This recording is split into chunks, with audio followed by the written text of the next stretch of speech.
Inaasahan na raw ng palasyo na gagamitin ulit ni dating presidential spokesperson Harry Roque ang dahilan na biktima na naman siya ng political persecution matapos i-issue ang arrest warrant laban sa kanya.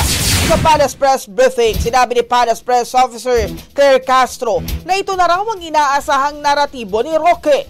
Sa kabila nito, ipinaalala ni Castro na korte ang nag-issue ng lehitimong warrant of arrest. Hanggang sa ngayon nga raw ay hindi pa rin natutugunan at nasasagot ni Roque ang mga issue na kinakaharap nito. Pati na rin ang mga dokumentong pinapepresenta sa kanya ng House Quad Committee.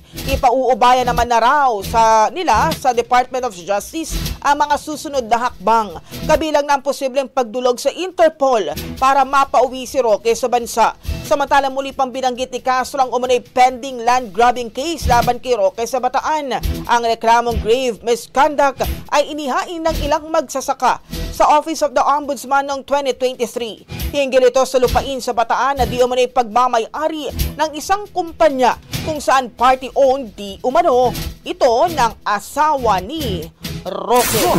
Ang bahaging ito ay hatid sa atin ng Maxan Mangosteen Santon Coffee. Max Healthy, Max Sarap.